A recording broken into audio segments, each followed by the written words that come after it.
Hi friends, అందరూ బాగున్నారా? ఈరోజు మా ఇంట్లో నేను మామిడికాయ ఊరగాయ పెట్టాను, మీకు కూడా చూపిస్తానండి. ఇంతకుముందు నేను జలాలని ఒక వీడియో పెట్టాను కదా, అవే ఆ కాయలతోటే ఈరోజు నేను ఊరగాయ చేస్తున్నాను. ఇంట్లో చాలా పుల్లగా ఉంటాయి, ఆవకాయకి బాగుంటాయి, మాకాయకి బాగుంటాయి. కాకపోతే ఈరోజు మాత్రం ఆవకాయ చేస్తున్నాను.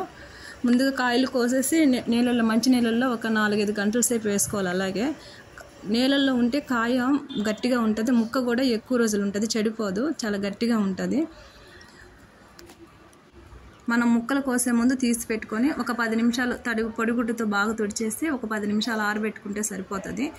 ముక్కలు మన ఇష్టం, ఎంత సైజు కావాలో అంత సైజు కట్ చేసుకోవాలి. లోపల టెంకకున్న పీచు సన్నటి పొర ఉంటుంది కదా, ఆ పొర మాత్రం ఖచ్చితంగా తీయాలండి, లేకపోతే ఊరగాయ చెడిపోద్ది.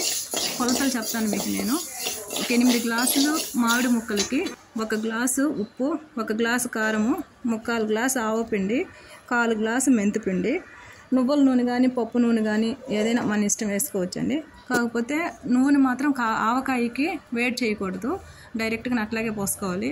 ఒక 2 టేబుల్ స్పూన్లు పసుపు వేసుకొని ముందుగా ముక్కలకు వచ్చి ఆయిల్ 2 కలిపేసి ఒక 5-10 నిమిషాలు అట్లాగా ఉంచి పెట్టేసేయండి. తర్వాత ఈ ఆవపిండి, మెంతిపిండి, ఉప్పు, కారము, వెల్లుల్లిపాయలకి తొక్క తీయాలి, అన్నీ వేసి బాగా కలిపెట్టేసేయండి. మనకు సుమారు ఒక 8 గ్లాసులు అని చెప్పాను కదండి, మీకు 1 కేజీ ఆయిల్ పట్టద్ది. ఒక 2 రోజుల దాకా అలా కలిపెడతా ఉండండి. రెండో రోజుకి కొంచెం ఉప్పు కారం తగ్గచ్చు, అంటే కొంచెం పులుపుని బట్టి ఇదవుద్ది అన్నమాట. మనకు టేస్ట్కి తగ్గట్టుగా పులుపు కారం చూసుకొని, ఉప్పు కారము చూసుకొని, పులుపు కూడా పుల్లగా ఉంటే కొంచెం ఉప్పు కారం ఎక్కువ వేసుకోవచ్చు, ఏం కాదు. ఒక 2 రోజులు అలాగే ఉంచేసి కదుపుతూ ఉండండి.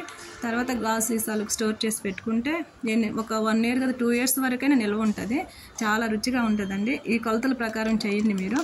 ఓకే ఫ్రెండ్స్, మీకు నచ్చినట్టయితే లైక్ చేయండి, కామెంట్ చేయండి, సబ్స్క్రైబ్ చేయండి. మళ్ళీ ఇంకో నెక్స్ట్ వీడియోలో బాగా ఈ వీడియో పెడతాను, ఆ వీడియో చూడండి. Okay friends, bye. చూసారా, దీంట్లో ఏమైనా తప్పులు ఉంటే కామెంట్ చేయండి ఫ్రెండ్స్, మీకు నచ్చకపోయినా కామెంట్ చేయండి.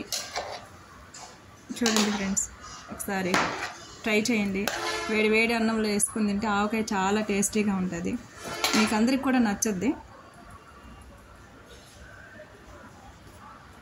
కొలతలు మాత్రం కరెక్ట్గా ఉండాలండి, కొంచెం తడి కూడా ఉండకూడదు. తడి ఉంటే ఆవకాయ చెడిపోద్ది, బూజు పట్టిపోద్ది, ఎక్కువ రోజులు ఉండదు.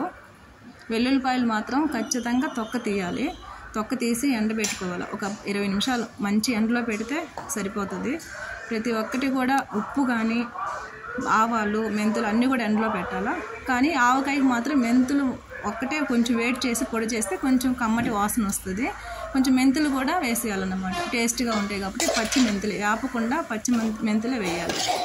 ఈ కొలతల ప్రకారం మీరు చేసుకోండి, చాలా బాగుంటుంది. ఓకే ఫ్రెండ్స్, అందరూ బాగున్నారు కదా? మీకు నచ్చితే ఈ వీడియో లైక్ చేయండి, కామెంట్ చేయండి, తప్పకుండా సబ్స్క్రైబ్ చేయండి. Okay friends, bye.